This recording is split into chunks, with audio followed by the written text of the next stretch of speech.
Terus ada abang-abang jualan, "Bang Marcel beli dong." Terus kan, "Saya gak bawa cash bang." Wah, gara-gara mundur ya jadi gak mau beli barang ya. Bukan nih gara-gara gak bawa cash mas. Kalau saya bawa saya beli. Bang Patu saya nonton terus bang. Karena dia adalah bisa dibilang pola yang saya pelajari sekarang. Pacuan hidup saya lah sekarang. Soal memenangkan hati kan? Iya.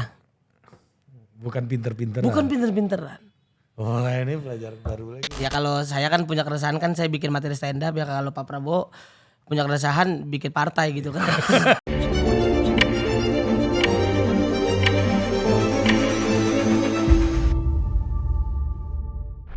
Oke, The Authority dan hari ini gue bersama Marcel Widianto. Ya, gak ada perkenalan panjang tuh Budi aja di Total iya, Politik. bener. Panjang dan berlebihan. Kalau gue main cepet aja. Iya dan pegang kuping. Iya. Siapa Bang Budi? Iya. Sehat Bang? Alhamdulillah. Alhamdulillah. Kok lu yang nanya gue? Iya. Saya kira kan abang. Kan yang lebih perlu pertanyaan itu lu kayak. Iya justru itu pertanyaan buat saya juga. Kita kalau ngomong kan buat ngingetin diri sendiri. Iya. Sehat gak Sel gitu? Sehat. Nah, Sel, gak jadi nih jadi wakil wali kocak, wali kota. Wali kota. Iya. Itu mau jadi special show lu nanti? Iya nanti ada namanya wakil wali kocak nanti. Jangan-jangan tujuan lu itu sebenarnya? Kalau kata orang sih itu bang. Tapi sebenarnya enggak juga. Karena kan kalau komedi itu kan berasal kayak ada rumusnya tragedi plus waktu sama dengan komedi gitu. Jadi setelah saya ngelewatin itu semua, terus akhirnya jadi keresahan, terus ya udahlah mending kita ketawain aja lah, kita bikin jadi wakil wali kocak buat merefleksi diri juga gitu. Nah ini gue mau nanya soal refleksi diri karena lu udah ngomong refleksi diri.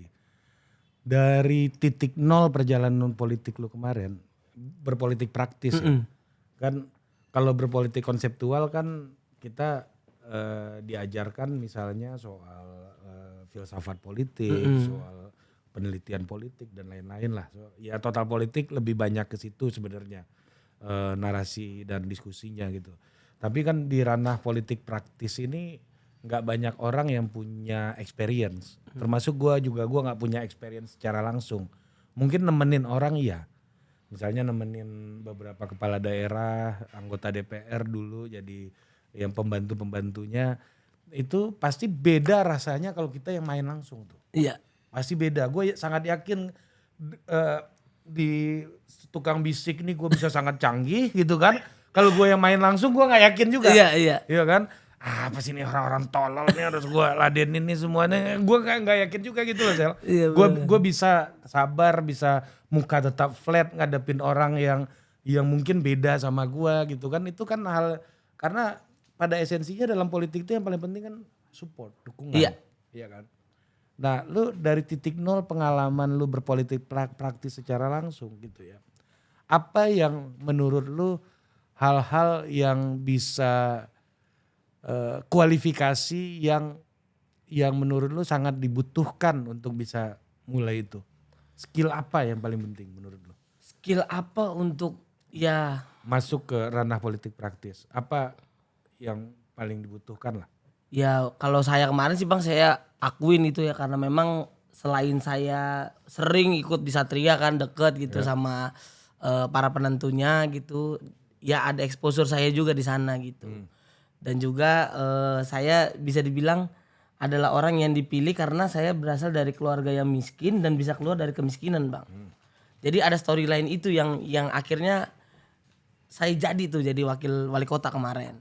Oh, maksud lu orang harus punya keresahan politik dulu untuk masuk ke lebih situ? ke sebenarnya keresahan tentang dirinya dulu sebenarnya. Ketika saya udah keluar dari kemiskinan, berarti kan saya ditanya-tanya tuh, kenapa lu bisa keluar begini? Jadi semangat daya juang itu yang akhirnya menarik para elit-elit ini untuk menentukan, oh saya bisa nih jadi wakil wali kota. Oke, berarti kalau lu mau masuk ke titik nol politik, kualifikasi pertama adalah orang harus memiliki kemampuan untuk meyakinkan elit. Iya. Oke. Daya juang itu bang, dan juga ya ketika dia nggak yakin ya nggak mungkin sih bang. Billboard saya gede banget di Tangerang Selatan gitu kan. Iya. Ada banyak gitu billboard saya, ada banyak juga yang billboard saya yang gede dihujat juga. Kan banyak kan banyak orang Iya. mengkategorikan Sel harus ya ngapain harus dipercaya elit, yang paling penting kan dipercaya rakyat karena rakyat lah yang milih gitu misalnya. Gimana menurut lu? Ya tapi kan bisa aja sih independen ya. Kalau misalkan banyak KTP yang saya punya gitu kayak Darmakun kan ya Bang ya. Jadi kan Banyak ya KTP-nya. iya banyak KTP-nya. banyak yang protes juga. Iya kan. Sampai akhirnya ketika saya berangkat ke situ ya kalau misalkan saya nggak lewat partai, kendaraannya tidak ada gitu. Itu kan nggak mungkin bisa Bang. Berarti memang Karena kalau kan ada aturan-aturan di situnya kan. kalau lu mau lewat jalur partai Heeh. mendapatkan kepercayaan elit itu sebelum mendapatkan kepercayaan rakyat itu memungkinkan gitu ya. Iya. Kalau misalnya lu bukan orang Tangerang Selatan Iya. gitu tapi mau maju di Tangerang Selatan gitu misalnya, kepercayaan elit lah yang paling penting dulu untuk lu dapatkan gitu. Kalaupun memang pede ya udah cari dulu lah KTP buat kepercayaan rakyat gitu. Majulah independen. Kalau pede dan mau berjuang dari lama gitu ya kalau seperti itu ya. Biasanya orang-orang kayak gitu yang udah punya modal sosial di masyarakat. Sama modal duit. Iya kan? Nggak, menurut lu uang itu nggak segalanya dong berarti? Kan banyak yang bilang demokrasi kita mahal, Iya. terus politik kita mahal. Ya buktinya kemarin saya keluar duit pun nggak ada Bang. Palingnya cuma buat bensin, e-tol itu aja udah. Operasional lah ya. Operasional aja yang biasa saya sehari-hari lah gitu. Karena ketika saya turun kemarin nggak turun pakai yang benar-benar woro-woro apa gitu dan sebagainya gitu. Saya ya paling saya beli UMKM gitu kan kayak cendol gitu-gitu aja. Kayak kemarin tuh akhirnya keluar tuh tagline. Marcel menghabiskan uang 500.000 untuk beli cendol. Karena pas waktu saya ngasih B1 KWK ke Pak Benyamin itu banyak banget wartawan yang nanya itu terus keluar berapa keluar berapa saya bercandain Bang. Keluar 500.000 buat itu juga buat beli cendol Bang, jadi headline bener aja. Gitu bercanda salah Bang. Kan udah lepas itu kan. Iya. Meskipun kita udah masih jadi kader gitu. Tapi saya tetap kader jadi Iya kader. masih tetap kader di Gerindra. Ya ini kan keluar 500.000 itu kan ya operasional lah jatuhnya kan Iya. itu kan. Berarti biaya-biaya politik, aktivitas politik lu lainnya itu dari mana? Saya sendiri Bang ada. Ya, enggak maksudnya ngumpulin orang, partai. Kalau saya nggak ngumpulin orang Bang. Jadi saya tuh yang saya lakukan adalah saya datang dari gang ke gang Bang. Jadi kita udah mapping tuh. Kayak misalkan kita hari ini Ciputat Timur. Berapa titik nih kita Ciputat Timur? Jalan terus Bang. Makanya konten saya itu Iya. jalan nggak ngumpulin yang banyak orang gitu. Yang ke suatu tempat itu nggak ada modal kita Bang. Nggak ada sama sekali gitu. Jadi memang kita nyapa warga dari rumah ke rumah gitu. Door to door lah gitu kemarin. Itu yang saya lakuin. Biaya billboard lu itu dari mana? Nah kalau itu kan berarti dari partai. Oh partai yang support. Iya. Oh. Kalau dari saya bakal bohong. Bohong nih. Gak mungkin. itu memang dari partai. Itu untungnya lu dapat kepercayaan elit dulu. Betul. Iya. Banyak jadi resource partai politik akhirnya Diaplikasikan ke sana. Iya, di-deploy lah ke lu gitu ya, berarti ya. Artinya buat orang-orang yang dalam tanda kutip tidak punya uang atau uangnya ya untuk terbatas gitu ya.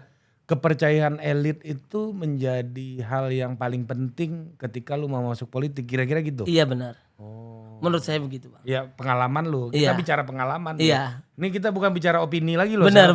Ini kita bicara pengalaman, lu udah Iya. berpengalaman, gua belum soalnya. Menurut saya memang link itu paling penting Bang. Menurut saya. Setelah kita ngejalanin, saya ngejalanin lah. Karena kalau misalkan kita tidak kenal gitu ya, bagaimana kita bisa dipercaya gitu kan. Kalau misalkan kita dikenal rakyat pun, ya kita harus punya modal yang besar gitu untuk jalanin diri sendiri. Bapak bisa tanya sama Darmakun lah berapa kemarin ngumpulin KTP. Jadi gitu Bang. Ya kita. Itu duit dia. Hah?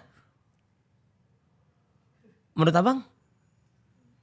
Enggak, saya nanya, Sel. Abang nanya. Iya. Menurut Abang bagaimana menurut Abang? Jangan nanya menurut gua dong. Iya Pak. Iya Pak. Budi kemarin juga nanya menurut lu ya? Iya.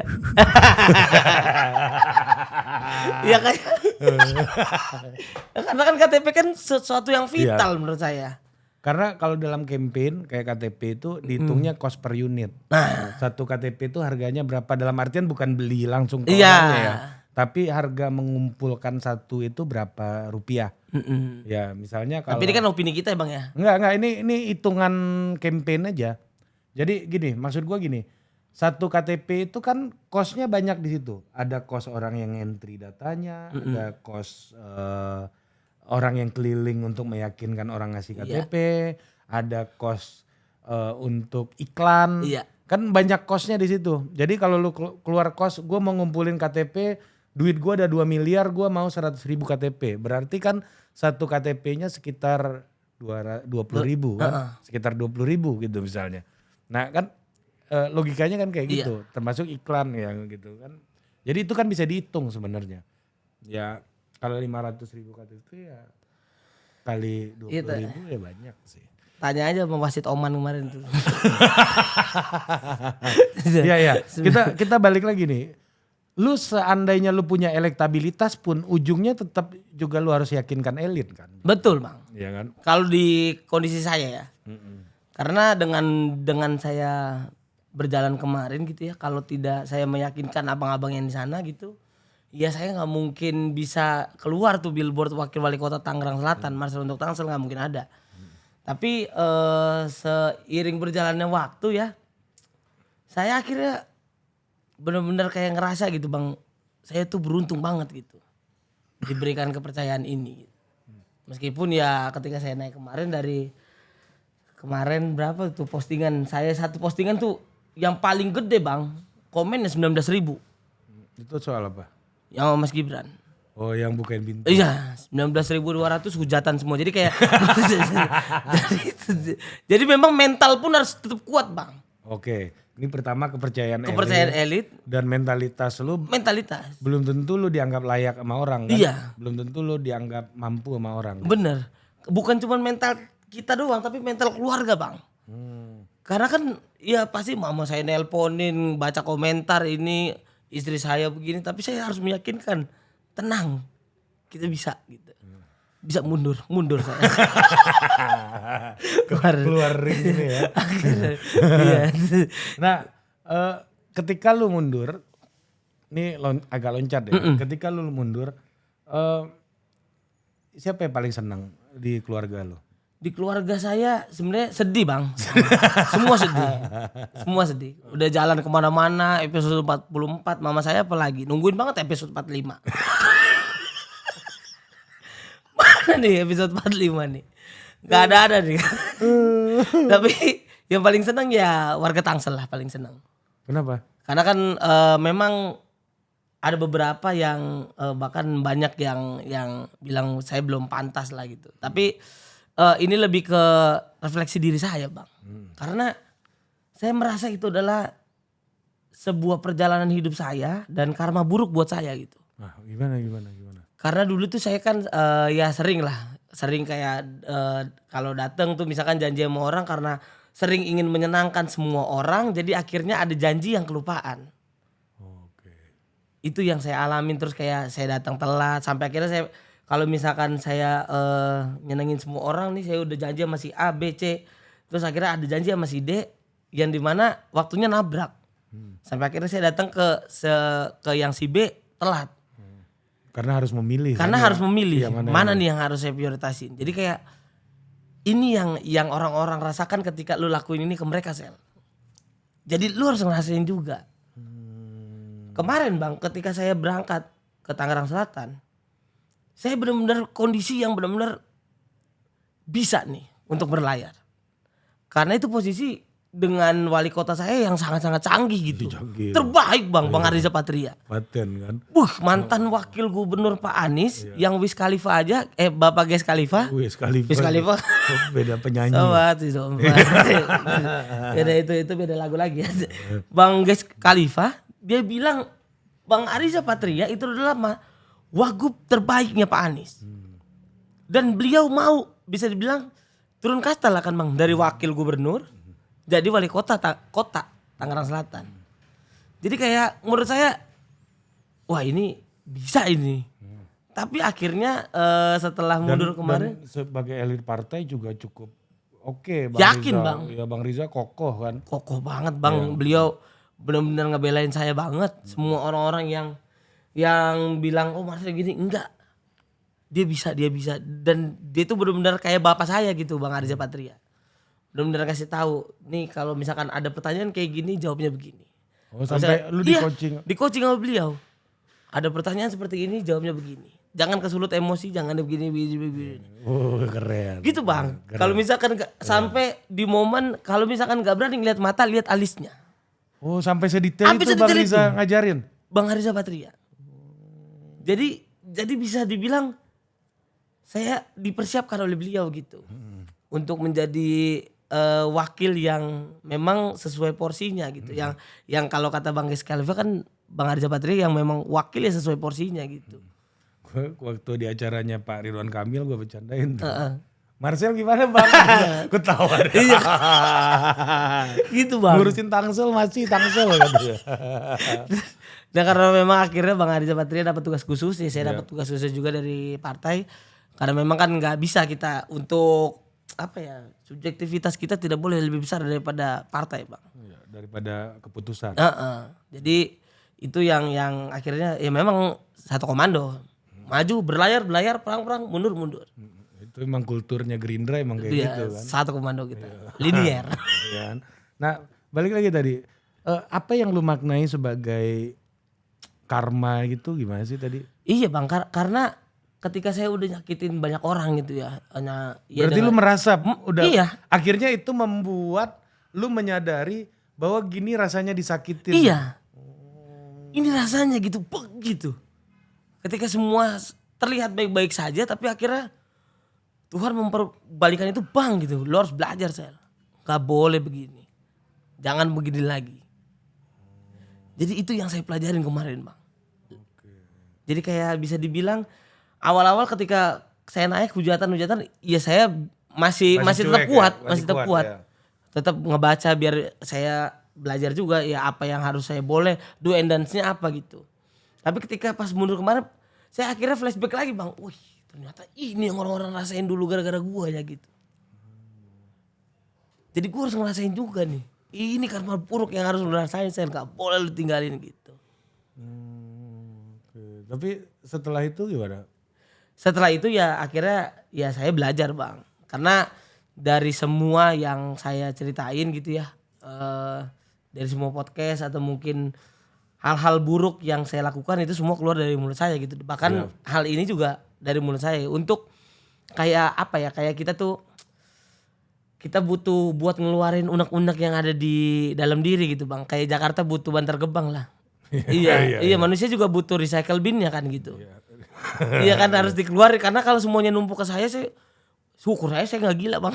Iya itu berat sih itu. Iya jadi dengan saya begini tuh saya kayak pengen ngeluarin aja gitu. Oh iya biar bisa ada ayo semangat lagi. Tapi gitu. perjalanan ini akhirnya membuat lu merasa lebih baik gak? Setelah saya ngomong ini kemana-mana gitu merasa lebih baik. Merasa lebih baik ya? Uh-uh. Nah apa yang akhirnya membuat lu kayaknya ini yang harus gue perbaiki nih ke depan nih setelah apa yang terjadi dengan karma buruk lu ini? Manajemen waktu dan menyenangkan semua orang itu harus saya perbaiki Bang. Karena contohnya gimana? saya tuh kalau saya menyenangkan semua orang tuh kayak Marcel ini siap berangkat oke mantap gitu. Jadi saya pengen menyenangkan semua orang gitu, people pleaser gitu loh Bang. Kalau kata orang pinternya mah. Orang kata bahasa Inggrisnya. Kalau kata Jack Ma sama Bill Gates begitu. Jadi hal-hal yang kayak gitunya yang harus saya hilangkan sebenarnya Bang. Dan juga dengan cara lebih tegas lah. iya, kalau memang nggak bisa ya nggak bisa gitu. Kalaupun memang urgent banget ya bilang sama orang yang ada janji di janji pertama. Apakah bisa nih seperti ini gitu. Oh gitu. Jadi itu jadi manajemen waktu satu. Iya. Balik lagi ke perjalanan lu deh. Iya. Perjalanan lu kemarin tuh kira-kira apa yang menurut lu itu apa yang sesuatu yang di awal lu masuk itu nggak pernah lu bayangkan apa? Ada nggak lu temukan? Pas kapan? Kemarin? Iya, dalam perjalanan titik nol politik lu ini. Pas turun ke bawah sih bang saya bang. Apa yang nggak pernah lu bayangkan sebelumnya tapi lu temuin? Saya ngeliat ada orang yang lebih susah dari saya bang. Karena selama ini saya ngerasa ya hidup saya susah banget gitu. Dan ya kalau saya dengar ada orang yang lebih susah ya denger. Nah kalau ini kan saya ngeliat secara langsung bang. Lu dalam pergaulan lu dulu lu yang paling susah dong berarti. Iya dalam pergaulan saya yang paling susah. Yang paling tepat untuk disuruh beli minum gitu. Ini beli minum, beli rokok. Nah itu saya orang paling tepat tuh bang, korpe lah gitu. Bisa dibilang tuh karena memang secara strata ekonomi paling rendah gitu. Dan akhirnya kemarin saya ngelihat ada orang yang secara langsung lebih susah dari saya gitu. Gimana bentuknya? Ya gimana ya bang ya, ada orang yang di rumahnya gak ada kamar mandi bang. Cuci kakusnya gak ada. Mandi di mana dia? Ya ngomongnya di pom bensin. Kalau buat BAB, abang bayangin BAB misalnya dia sakit perut jam 1:30 pagi harus ke pom bensin. Kalau nggak dirantai, Iya. dia kan nyari pom bensin yang nggak dirantai bang. Dia 24 jam coba. Kan harus nyari dulu kan. Harus nyalain motor dulu, pernah nggak? Orang-orang lagi kebelet nih harus nyalain motor dulu. Mending kalau motor disela langsung nyala. Harus begini-begini dulu. Kan kita kan kalau lagi BAB kan harus nahan banget.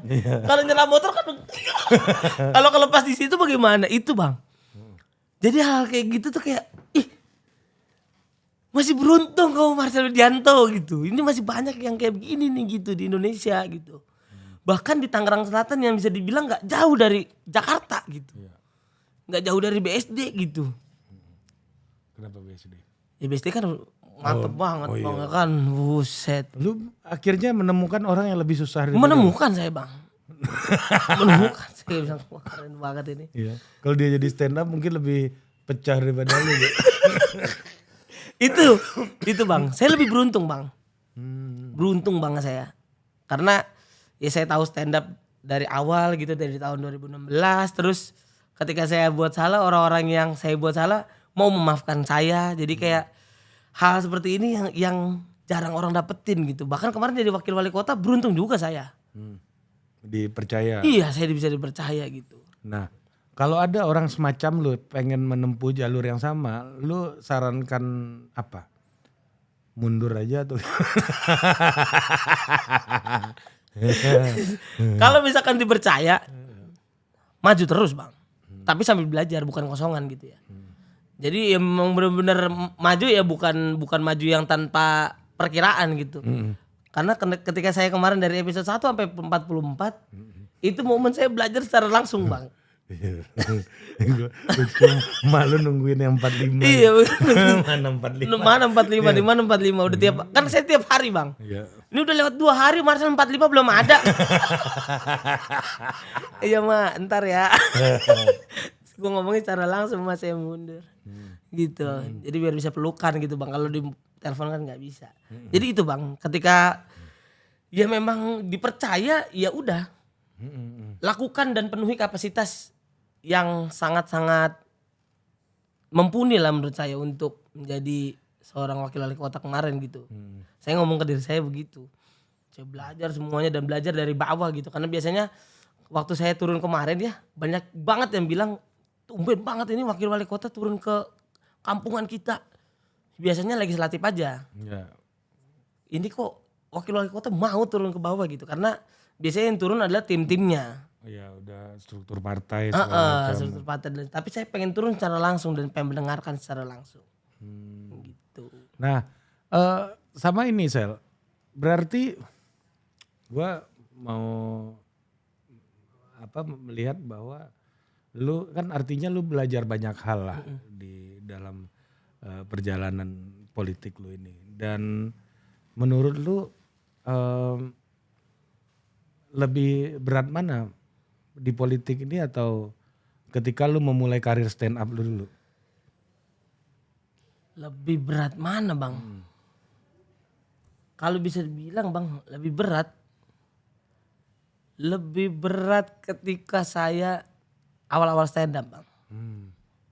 Karena saya awal stand up tuh kosongan, bener-bener kosong gitu, yang nggak punya ilmu sama sekali gitu. Saya sadar saya orang bodoh bang, orang goblok gitu, yang SMP aja saya nggak naik kelas gitu. Dan untuk buat cari bensin, makanya saya lakuin antar jemput lonte tuh bang. Itu yang saya lakuin. Jadi kayak paginya saya jadi penonton bayaran, malamnya saya open mic. Nah dari jam 1 sampai jam 4 pagi saya Angelo tuh. Iya. Nah baru lanjut lagi ke dahsyat tuh nonton. Nah begitu terus tuh siklus hidup saya. Dan di situ saya nggak patah arang bang. Saya benar-benar ya memang harus benar-benar ketika saya ngelihat mama saya dan adik-adik saya tidur di lantai gitu. Saya malah lebih keras lagi gitu. Nah kalau sekarang saya udah punya banyak banget perangkat yang memang saya udah bisa gunain gitu.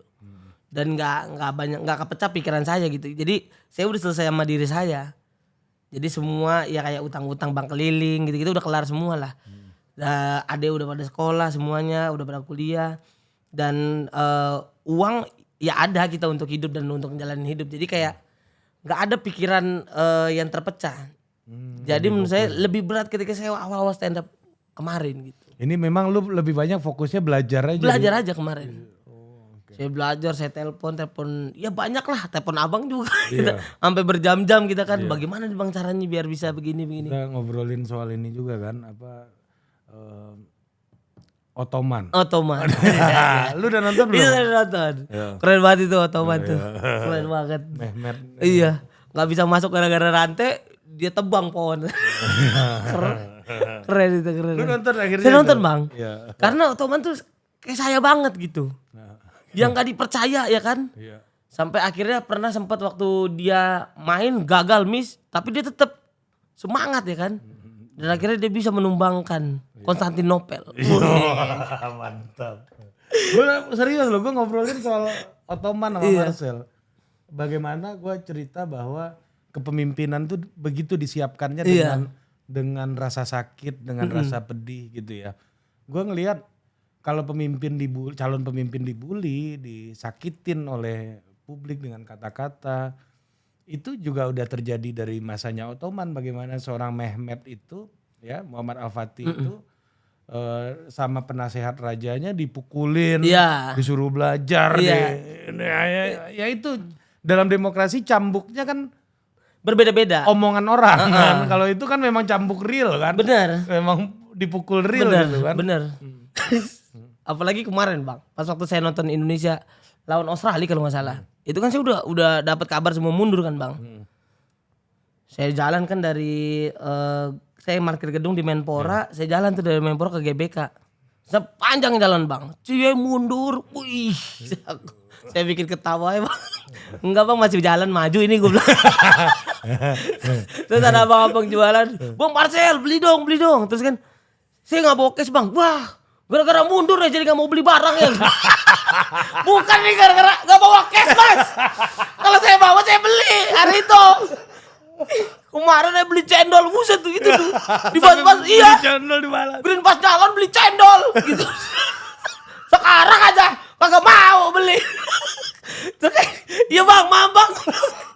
Ampun. Itu kalau bawa batu dirajam kali gue. Udah mundur pun masih dikata. Iya bang, jadi kayak udah berdamai aja lah gitu. Hal-hal kayak gini makanya gue benar-benar bersyukur bang, gue kenal seni namanya stand up comedy gitu. Karena ini rumah yang terbaik buat gue lah. Coba lu bayangin bang. Cie mundur, Marcel Widianto, Marcel untuk Tangsel, tapi mundur bang. Jadi kayak simfoni bang. Sepanjang jalan. Iya.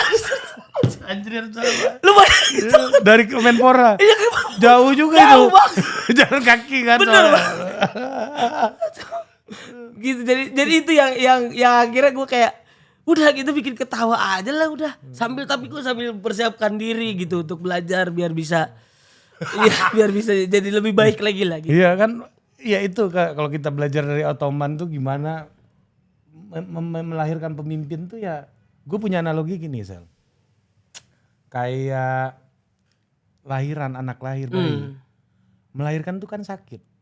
Tapi setelah rasa sakit itu lewat, ada kehidupan yang lo hadirkan di bumi ini. Ada gitu. sukacita yang kita lihat. Ada kehidupan kan. Ya jadi memang pemimpin tuh ngelahirinnya ya memang kayak gitu.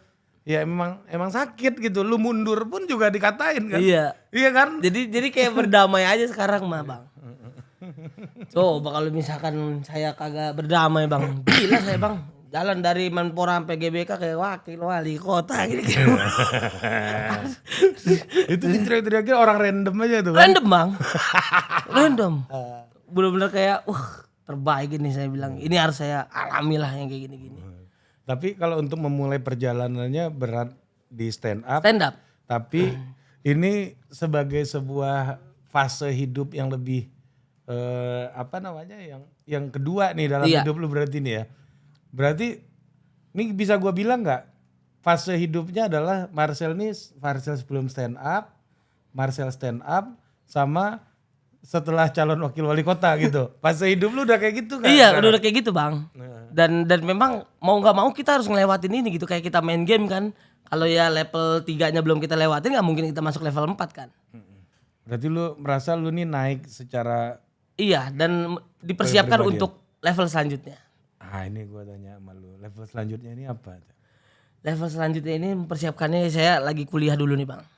Saya kuliah dulu, ya kalau misalkan saya dipercaya 5 tahun ke depan, ya saya kalau misalkan untuk perang lagi saya perang lagi bang.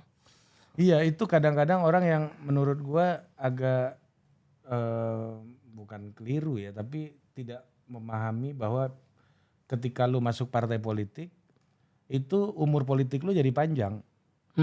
Maksudnya gini, ketika lu jadi orang yang nggak berpartai itu pasti hidupnya dari satu pertarungan ke pertarungan yang lain. Kalau orang di partai politik nggak ada programnya. Iya. Iya kan, lu kalau di pertarungan ini lu masuk, lu gagal, gue kasih tugas lain. Iya. Yang non pertarungan. Nah tugas lain nih jalan, lu achieve, wah lu udah lebih baik nih. Pertarungan berikutnya lu ikut ya, gitu kan. Di mana? Nanti gue siapin kan gitu kan, kalau di partai politik kan ada programnya. Ini kayak pemain bola Tarkam dan pemain bola yang lewat jalur akademi gitu. Iya. Iya kan, kalau lewat lu partai politik tuh kayak pemain yang jalur akademi gitu. Iya. Ada agennya nanti yang negosiasi Iya. lu mau main di mana. Di planning gitu kan. Di planning gitu. Blueprintnya lu akan kayak gini nanti nih. Gitu. Nah lu ngelihat masa depan lu di politik itu akan seperti apa sih? Kalau untuk sekarang bang, ya saya berjuang dulu aja. Ya, yang lu bayangkan nanti? Yang saya bayangkan, kalau untuk sekarang belum ada sih bang. Karena kalau untuk bayang gitu kan kita nggak tahu, kan politik kan dinamis banget bang. Jadi kayak menurut saya meyakinkan lagi. Saya berjuang lagi untuk meyakinkan lagi. Biar karena tugas kemarin lu bisa dibilang fail lah. Iya. Ya kan, harus diakui ya. Walaupun lu dapat banyak hal baru dari situ, tapi ada beberapa yang akhirnya mundur kan akhirnya. Iya. Nah menurut lu kalau boleh diomongin nih, apa yang salah dari langkah lu kemarin? Yang lu nilai salah, bukan orang lain tapi menurut lu, ternyata kalau ketemu warga itu harus begini nih ternyata caranya. Oh kalau mau ketemu sama elit nasional tuh gue bisa gini, tapi elit lokal tuh ternyata begini. Apa yang salah menurut lu? Kalau kemarin bang. Iya yang bisa orang lain belajar nanti untuk memulai ini juga gitu. Ketika saya bertemu dengan ada salah satu RT yang dari kubu lawan bang. Yang akhirnya ada bahasan-bahasan yang akhirnya menyulut emosi lah gitu. Sampai akhirnya saya bilang Pak karena waktu itu saya lagi bahas apa ya, BLK. Yang saya bilang kalau misalkan di sini kan banyak banget investasi yang ada di Tangerang Selatan. Jadi anak ibu bapak kalau misalkan udah lulus dari sekolah terus nggak tahu mau kerja apa, ya kita persiapkan di BLK, Balai Latihan Kerja. Yang dimana BLK ini ibu bapak tahu nggak? Pada jawab nggak tahu. RT-nya datang. Beneran nggak tahu. Lah ini dari Pak RT nggak ngasih tahu kita ada kan. Pak RT aja yang ditinggal. Terus akhirnya ya menyulut emosi itulah. Menyulut emosi. Udahlah Mas Marcel, dia bilang gini, udahlah Mas Marcel, Tangerang Selatan ini udah bagus banget. Jangan dirusak. Akhirnya saya benar-benar kayak ya waktu itu, nah itulah setelah itu baru Bang Ariza bilang jangan sampai kesulut emosi. Nah setelah itu saya kan cerita. Jadi apapun yang saya lakuin saya cerita sama Bang Ariza. Akhirnya lu emosi waktu itu? Emosi Bang, saya bilang. Bagusnya dari mana Pak gitu. Gue bilang gitu. Lu tantangin Saya balik. tantang, Pak. Bagus Bapak di Bintaro menurut Bapak bagus. Cipecang menurut Bapak bagaimana Cipecang? Cipecang tuh kayak TPA. iya TPA di sana Bang. Yang bisa dibilang sangat dekat dengan pemukiman warga. Itu amdalnya apa itu? Itu nggak, ya udahlah. Kan udah lu dukung wali kotanya, jangan lu katain lagi. Iya jadi ada lah. Udah lah gitu Lu pokoknya. yang nyerahin SK. Iya, udah. Makanya tapi akhirnya kenapa saya menyerahkan SK? Jadi Ini dulu nanti SK itu nanti. SK itu nanti ya. Iya, Jadi akhirnya waktu saya bilang begitu. Terus Bapak kalau Bapak keluar nih banyak banget PJU yang mati gitu. Bagus menurut Bapak. Terus ya udahlah akhirnya dia bilang, "Ya udah Mas Marcel kalau gitu, ya kalau untuk pilihan mah saya mah tetap pilih yang lain selain Mas Marcel gitu." Akhirnya PT cabut. Disorakin sama warga. Terus habis itu apa yang lu pelajari dari situ? Akhirnya yang saya pelajari adalah memang ketika pancingan-pancingan yang kayak begitu nggak harusnya saya ladenin dan menjawab apa pertanyaan dia dan apa yang dia nyatakan gitu. Harusnya saya memang tarik napas dulu Marcel gitu. Jadi muka saya kan memang beda Bang kalau misalkan lagi emosi kan. Kan rugi juga RT jadi musuhin lu kan. Iya. Padahal kan ini bisnis maksudnya Kepentingannya. soal dukungan kan. Iya. Iya kan, orang nggak dukung lu tapi nggak resisten sama lu malah ya nggak apa-apa juga kan. Apalagi malah merugikan lu kalau dia jadi berhadapan sama lu kan sebenarnya. Iya kan benar. Itu kayak oh ini benar kata Bang Arisa. Jadi setelah saya ceritakan itu dia bilang, "Dinda jangan emosi kalau begitu." Injak dulu Dinda. Iya. Kamu pindah, iya benar dia bilang gitu. Jadi ketika kamu di situ pindah dari kerumunan situ. Pas saya pengen beli minum dulu. Sembari jalan kamu tarik napas. Dalam buat tenang. Baru balik lagi. Kasih dia minum, Pak. Minum dulu.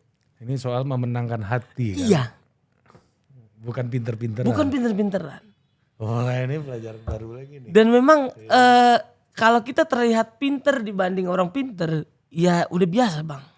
Tapi kalau kita menenangkan orang yang lagi tidak marah dan tidak memilih kita, di situ kita dapat poin Bang. Simpati dari dia. Dari dia dan banyak orang melihat bahwa lu nggak punya dendam, lu nggak punya amarah gitu. Karena pemimpin itu kan kalau misalkan ada yang pernah bilang ya kalau dia ngambil makan ya udah yang lain dulu ngambil makan, pemimpin nanti. Kalau ada masalah dia paling depan. Jangan yang di belakang yang paling depan, pemimpin di belakang gitu. Iya, kalau pahit-pahit lu maju dulu. Iya, maju dulu. Kalau kenikmatan lu yang paling terakhir. Iya. Mantap. Itu Bang. Top Bang Riza. Iya, itu peribahasanya apa? Legend apa? Bahasa Inggris. Memimpin adalah menderita. Iya kan? Gue cek dulu ya. Takut salah. Enggak, bahasa Belanda soalnya. Bahasa Belanda. Iya. Legend. Overdoma. Verboden, Blangwir. Itu bahasa Belanda tuh Bang Blang. Bener. Brennebon. Sepur. Kayak Coach Justin aja loh. Brennebon. Coach Justin, Coach Justin menurut lo sekarang? Coach Justin orang baik itu. Nih, Leiden is Leiden. Nah, Iya. Leiden is Leiden. Memimpin tuh menderita. Ya, Leiden is Leiden. Gue lupa Leidennya dulu apa Leidennya dulu. Iya. Tapi keren juga lu Bang. Iya itu omongan lu tadi. Iya. Kalau kenikmatan kasih dulu. orang lain dulu. Memimpin. Pas menderita baru kita maju. Iya. Oh iya. Nah akhirnya gimana RT itu? Ya akhirnya ya cabut dia. Dan salah saya. Oh dia menyamperin lu ke kerumunan lu. Lagi kumpul-kumpul itu. Maksudnya bukan lu ngumpulin orang. Tapi itu kan lu ngumpulin orang atau? Saya kan jalan Bang. Oh jalan orang ngumpul karena ngelihat kribo ini kan. Marcel. Ngumpul lah. Ada kepentingan apa nih Mas Marcel di sini gitu. Habis itu RT datang. Baru kan saya kan nanya keresahan Bang. Saya tanya keresahan ibu tentang Tangerang Selatan apa. Karena banyak banget yang keresahannya sama gitu. Dan kalau di konten saya kan kalau misalkan semuanya sama kan akan jelek juga gitu. Jadi kan kita cari keresahan yang beda. Sampai akhirnya ya datang Pak RT itu yang saya menurut misal saya kayak pengendalian emosi ini, pengendalian diri ini harus benar-benar. Kalau gue ngeliat gini juga, orang kayak Pak Jokowi gitu misalnya ya. Kelebihan Pak Jokowi kan nahan. Iya. Nggak pernah kelihatan marah, nggak pernah. Ya kan dalam hatinya kita nggak tahu kan itu emosinya kayak apa kan. Kan kita nggak tahu kan. Benar itu. Iya. Benar itu. Kalau kata Bambang Pacul, orang-orang miskin tuh lebih bagus menahan diri. Benar Bang. Dan saya respect itu Pak Bambang Pacul, saya nonton terus Bang. Karena dia adalah bisa dibilang pola yang saya pelajari sekarang. Pacuan hidup saya lah sekarang. Pak Bambang Pacul nih. Pak Dasko itu pimpinan dan juga Supreme leader lu tuh. pola hidup. Ini kan pacuan. Pacuan ya. Beliau pola hidup saya. Pola hidup. Jadi saya mengikuti pola hidup beliau. Iya. Kalau Bang Andra Sony gue bilang gitu, paling ganteng itu Bambang Pacul memang. Kan? Bang Dasko gimana? Oh paling keren tetap Bang Dasko. Iya, kalau dia kan lebih di atas lagi Bang. Iya. Pola hidup saya. Pola hidup, panutan. Iya. Nah karena menurut saya Pak Bambang Pacul ini keren Bang. Karena banyak banget orang yang memandang sebelah mata orang yang terlahir miskin. Tapi beliau ini adalah orang yang bisa dibilang memberikan harapan dengan segala ingredientnya. Kamu harus begini. Oh ada ininya ya, manual booknya lah. Iya ada manual booknya. Yang kayak dia bilang tuh yang saya paling ingat adalah kalau kau masih Korea, kalau Diko masih Korea. Bisa kalau ada sakit hati, kau taruh kantung dulu. Sakit hati. Harga diri, emang siapa yang menghargai kamu? Gitu bang. Apalagi kalau mukanya lebih ganteng dikit dari monyet. Apa jelek? Ini, wong lanang ele-ele koyo kete ora boten nopo-nopo. Boten nopo-nopo. Sing penting sakti. Iya. Aduh, apalagi yang ini yang Bang Budi nanya, kalau Pak Jokowi itu Korea apa bukan? Terus dia jawab, ya jelas Korea 100%. Siapa yang berani jadi presiden bahasa Inggris belum lancar? Itu tahu. Karena itu mentalitas Korea Bang. Iya betul. Dan saya mengalami itu gitu. Itu yang saya lakukan gitu. Maju dulu bertempur kita. Masalah belajar apa yang dia pelajari. Pas waktu jalan kita pelajari gitu kan. Jadi dia pernah ngomong gini sama gua. Bedanya kalau Korea itu harus ada nekatnya. Nekat itu beda sama berani. Lu tau gak bedanya Bang? Bedanya apa Bang? Kalau berani itu manfaatnya di atas resiko. Iya. Resikonya di atas manfaat. Jadi resikonya 8 ya kan, manfaatnya 9. Itu berani itu. Ya kan, atau manfaatnya 10 gitu. Itu berani. Kalau nekat manfaat kecil resiko besar. Bener nih. Sama kalau masalah resiko saya paling inget yang beliau numpang rokok di pendoponya Pak Prabowo. lu belum pernah dengar orang bisa ngerokok di situ? Iya. Kan? Lu pernah dengar baru beliau kan? Iya. Kalau Korea itu menghitung resiko. Resiko tertinggi. Resiko tertinggi. Iya. Kalau misalkan saya minta izin ke Pak Prabowo untuk ngerokok, risiko paling tingginya apa? Gak boleh Pacul. Ya, ditolak. Iya. Tapi kalau misalkan saya minta izin ke Bu Mega, boten. Karir tumpes. Boten wani. Karir tumpes. Kalau sama Pak Prabowo kan gak apa-apa, beda gang. Beda gang.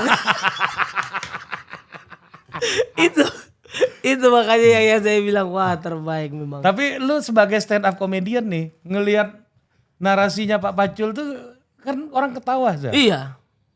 Apa kekuatannya menurut lu narasi-narasi? Relate. Relatable Bang. Gampang dipahami ya. Dan orang mengalami semua itu. Saya pun mengalami gitu. Kita ngitungin resiko tertinggi. Kemarin waktu jadi wakil wali kota, resiko tertinggi saya hitung semua Bang. Apa resiko Action plan-nya juga ada. Resiko tertinggi Ya dihujat. Dihujat paling. Terus sama ya ada beberapa yang mungkin bisa dibilang ngehujat sampai ke keluarga gitu-gitu. Itu udah saya perhitungkan gitu. Risiko tertingginya Risiko cuma tertinggi itu. Ya kan, nggak mungkin mati kan? Nggak mungkin mati. Ya, betul. Karena kita kalau misalkan masih hidup ya kita masih bisa merubah kondisi kita lah gitu. Tapi kalau udah mati kan udah nggak bisa ngapa-ngapain. Itu kalau dia bilang kan Marcel itu Pak Dasko ini karena dulu pernah miskin dia berempati sama orang miskin. Iya benar. Itu kelebihan Korea.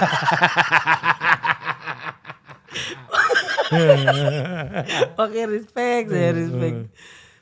Tapi maksudnya gini, lu ngelihat ya maksudnya ya tadi tuh orang miskin berpikir soal resiko tertinggi gitu ya.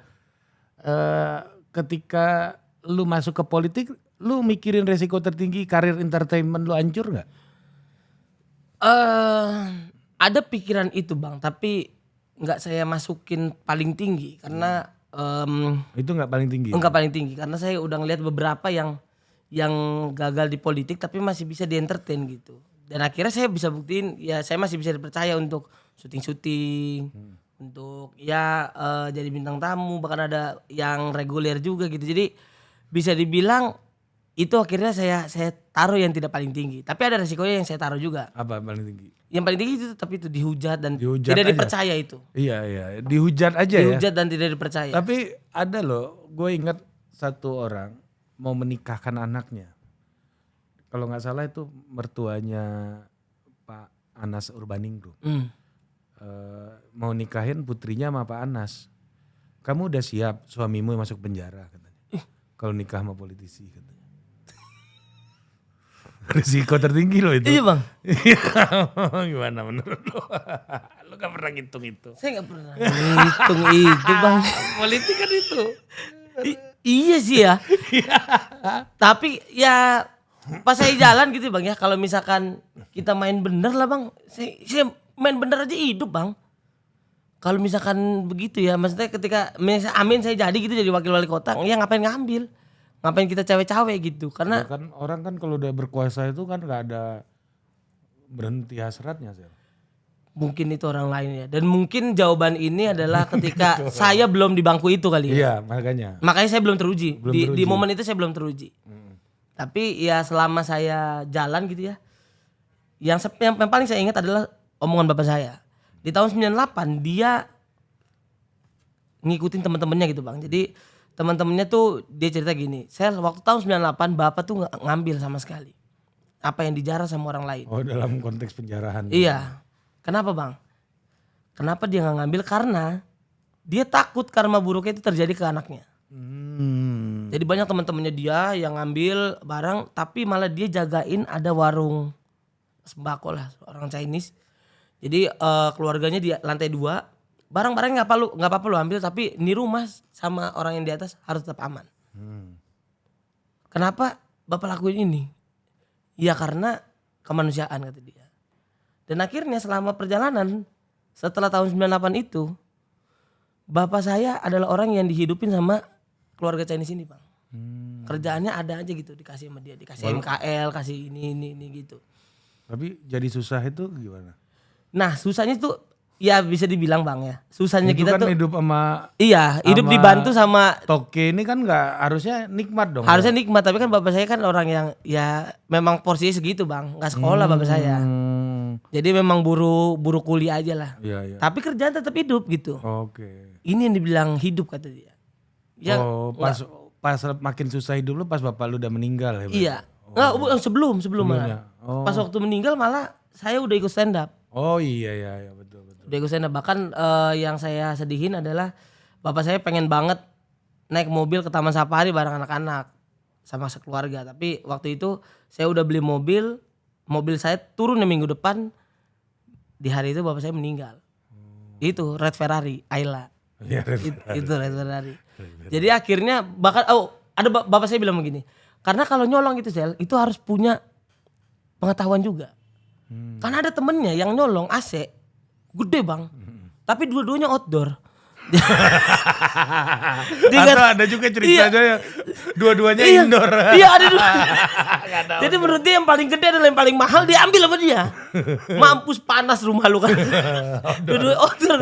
Jadi gak bisa kepake. Makanya itu yang bisa dibilang harus ada pengetahuan. Makanya dia gak mau buat ngambil-ngambil kayak begitu. Karena belum tahu. Anda belum tahu kayaknya. Tapi dia udah di atas. Ini di sebelah saya sih. Bapak saya. Ya kan lu makin di dalam kan makin tahu, harusnya makin bisa dong. Nah, ketika makin tahu malah makin, kalau saya Bang ya, kalau duit udah ada Bang saya Bang. udah rich people saya Bang saya. Saya udah setara kayak apa ya? Firaun sih enggak. Gundiknya lah. Saya udah hidup tenang Bang, udah nyaman hidup saya.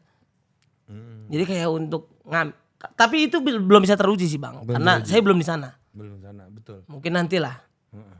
Tapi ya artinya kan perjalanan ini orang lu baru bisa nilai ketika lu udah dapat kekuasaan. Betul. Kan? Betul. Gitu kan. Betul banget.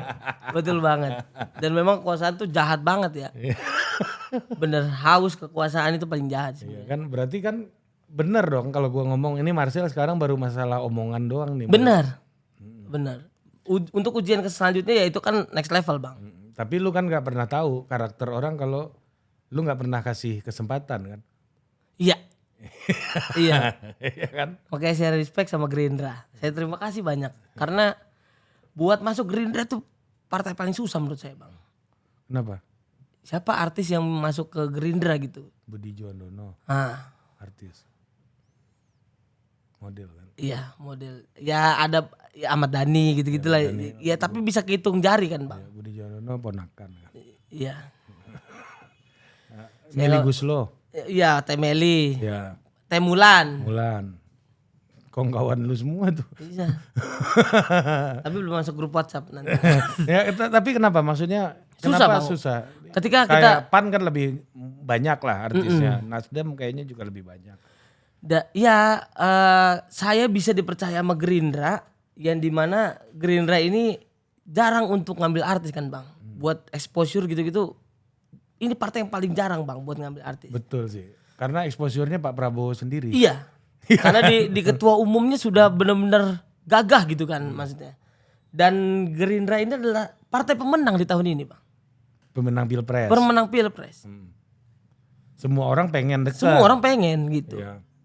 Bahkan saya ngeliat ada potongan Bang Ahmad Dhani, dia bilang mau lu punya uang berapapun kalau nggak diterima enggak. Lah ini saya seonggok Mas Widianto gimana Bang? Yang bisa dibilang dosa saya banyak banget yang saya ceritain gitu. Tapi saya dipercaya dan diberikan kesempatan, makanya saya respect sama Gerindra gitu. Ya kan orang, ya memang ujian orang kalau udah di kekuasaan yang sebenarnya. Kalau sebelum di kekuasaan ya perang omongan aja. Iya. Perang omon-omon. Iya. Iya. Benar itu, benar. Iya kan? Benar. Jadi soal kenceng-kencengan yakinin orang aja kalau belum di kekuasaan kan gitu kan. Dan saya kalau misalkan saya nanti, misalkan kemarin waktu saya jalan gitu Bang, terus abang kasih pertanyaan itu, saya akan jawab Pak Prabowo bakal kejar saya sampai kemanapun kalau saya korupsi. Karena kan pernah bilang begitu tuh Pak Prabowo. Mentang-mentang Gerindra sekarang udah menang. Kalau kamu korupsi, saya kejar sampai manapun. Dikejar jenderal. Iya, gue digampar jenderal 3 hari itu. Iya Bang. Kuping. Jenderal apa Bang? Kopassus Prabowo. Oh iya, Pak Prabowo. Maksudnya nggak gampar. Weh dari mana lo? Pak, oh iya. Kena kuping jenderal. Tapi ya udah tua sih udah tua tapi tetap Kopassus bisa cerita abis ini kan. Iya 2 hari merah kuping gua. Mana lu? Putak gitu kan. Ternyata Pak Pacul juga kena. Iya Bang. Mas, butak. Love language-nya emang kayak gitu tuh kayaknya tuh kan. Iya. Dia gemes sama orang. Iya. Budi pernah dipiting. Iya. Udah lu jangan gitu lu. Ada jenderal kayaknya. Budi pernah dipiting. Kayak bawa motor brong di depan Kostrad ya. Budi pernah piting tuh ada fotonya. Ada Bang? Ada. Gue gini butak gitu kan. Niatnya mau gini bau. Cuma pala gini-gini kena kuping juga kan. Gak profesional digambar ini kan. Bisa Pak Pacu juga kena. Putang, saya bukan Korea ya katanya. Ya bukan.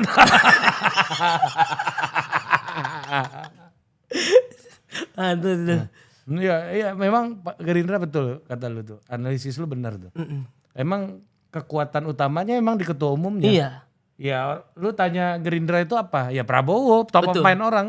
Betul. Iya kan? Kalau PAN artis. Iya. Bener. Bener kan? Karena kalau misalkan Gerindra itu ngambil artis terus top of mind-nya Ahmad Dhani bukan. Bukan. Tapi Prabowo. Iya, Ahmad Dhani Gerindra orang tahu, Iya. tapi Ahmad Dhani ya dewa. Betul. Kalau dibilang Gerindra itu siapa? Pak Prabowo. Pak Gerindra. Prabowo, betul. Ini menurut lu sehat nggak organisasi basisnya perorangan kayak gitu? Ya kalau menurut saya sih Bang ya sehat atau enggaknya dari sebuah partai ya. Meskipun partai itu kan dilahirkan sama Pak Prabowo gitu ya. Ya kalau saya kan punya keresahan kan saya bikin materi stand up ya, kalau Pak Prabowo punya keresahan bikin partai gitu kan. Beda kelas Iya, ya? beda kelas. Dan juga beda amunisi gitu ya. Iya. Jadi bisa dibilang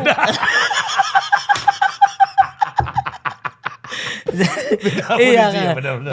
Kalau saya kan dari lingkup yang saya buat dari stand up kan ke keresahan, dari keresahan ke stand up kan saya ingin memperbaiki keluarga saya. Iya. Kalau Pak Prabowo dari keresahan ke partai ya ingin perbaiki satu Indonesia ini Iya. gitu. Dan saya respect gitu. Dan kalau dibilang sehat atau enggak, ya kita tidak bisa bilang kalau ini partai dari perorangan atau mungkin apa ini partai dari ideologi lah atau mungkin dari sebuah kelompok lah, tapi sepengetahuan saya Bang, partai yang bagus adalah partai yang melahirkan banyak sekali pemimpin. Ya karena tugas partai Iya. kaderisasi bangsa kan. Betul. Melahirkan pemimpin. Dari sistem kaderisasi itu pemimpin yang paling banyak dan yang paling bagus untuk memimpin Indonesia ini ya lahir dari partai. Ya. Oleh karena itu saya hadir juga Bang. Saya itu bisa Partai yang sehat berarti ukurannya Ukurannya adalah bukan dari siapa yang mendirikan dan bagaimana cara didirikannya, Benar. tapi seberapa Banyak. banyak tokoh politik dan pemimpin politik yang punya gagasan yang berhasil dilahirkannya gitu maksudnya. benar. Oh, oke. Makanya saya hadir di sini kan Untuk menjadi untuk menjadi pemimpin yang terbaik di Indonesia. Iya Kak. Iya, saya dari zigot Bang. bukan dari apa-apa. Tapi lain. gimana menurut lu orang masih banyak yang belum percaya sama partai? Menurut saya ya Bang ya, ini ya memang konsekuensi yang memang harus dijalanin juga karena ada banyak oknum-oknum yang akhirnya dia yang salah tapi nama besar partai yang akhirnya tercoreng gitu. Tapi ya secara tegas kemarin Pak Prabowo bilang kalau kamu merasa aman sekarang Gerindra adalah pemenangnya terus kamu korupsi, saya kejar sampai manapun. Siapa pemimpin yang bilang seperti itu? Berarti komitmen tertinggi itu yang jauh lebih penting sebenarnya. Betul. Masalah hasilnya gimana itu kan urusan lain tuh. Benar. Tapi lu merasa Pak Prabowo punya komitmen itu? Punya berarti? komitmen itu dan menurut saya hanya Pak Prabowo yang berani bilang seperti itu dan hanya Pak Prabowo yang harusnya beliau ketika sudah kalah berkali-kali Bang, ya kalau saya jadi beliau ya memang saya bisa aja Bang terus jalan terus gitu, tapi kan diolok-olok ya belum kan. Di momen itu yang bisa dibilang Lu belum kalah aja mundur aja Iya. ketawa itu. iya, saya loh Bang. Iya. Yang bisa dibilang masyarakat biasa gitu. Saya general people Bang. Rakyat biasa saya. Kalau ini general people. Jenderal. Yang bisa dibilang jenderal itu harkat dan martabatnya dia yang paling tinggi Bang Iya, dia betul. di bawah. Betul, betul. Letnan jenderal kalau tidak salah beliau. Udah general sekarang bintang 4. Ih, jadi jenderal loh, di jenderal berarti sekarang Iya, Bang. udah. Jadi bisa dibilang harkat dan martabatnya kan tinggi banget Bang. Diolok-olok. Diolok-olok dan beliau belajar dari orang yang mengalahkan beliau. Pak Jokowi. Oke Sel, ini terakhir Sel. Mm-mm. Dalam waktu dekat planning lu tadi apa kuliah? Kuliah. Ya, lu menyarankan gak orang yang di bidang kayak lu punya background kehidupan kayak lu dari kelas bawah itu kan untuk menempuh jalan politik? Kalau memang itu keinginan dia, ya lanjutkan Bang. Karena saya maju ke Tangerang Selatan ya karena memang kan saya sudah gabung di saya partai yang bisa dibilang itu adalah persiapan saya untuk menuju karir politik saya. Tapi ya saya juga kaget ini secepat ini nih gitu. Saya diberikan kesempatan. Sampai akhirnya saya maju berperang gitu. Dan akhirnya kita mundur karena memang dapat tugas khusus. Sampai akhirnya kalau ditanya mau atau tidak, ya pasti mau. karena saya udah gabung di saya Partai Gerindra gitu. Nah kalau untuk teman-teman ya tanya dulu ke hati kecilnya. Apa yang pengen lu lakukan gitu ketika lu masuk jadi kaderisasi gitu, masuk kader partai gitu. Karena ketika saya masuk ke Satria, yang saya pengen bawa adalah bagaimana caranya orang-orang seperti saya bisa mendapatkan perlakuan yang memang terbaik gitu. Kalau nggak salah nih Bang ya. Iya. Kalau punya cita-cita publik ya nggak ada masalah. Iya. Ya memang orang-orang miskin dan juga orang-orang yang fakir gitu memang harus dipelihara negara dan itu memang harus benar-benar terrealisasi gitu ketika saya hadir. Mantap. Iya kan? Ya, Jadi itu memang yang cita-cita saya yang pengen saya lakukan gitu. Jadi kalau orang berlatar belakang miskin kayak lu pengen orang miskin lainnya lebih baik, nggak ada salahnya untuk Enggak ada salahnya. mencoba masuk ke politik. Tapi kamu harus lebih keras untuk memecut dirimu. Karena kalau misalkan kita malas-malasan ya percuma juga. Iya, kalau- Akan bagus banget di mimpi mah. Iya. Cuma pas bangun ya ilah Supra lagi motor gua.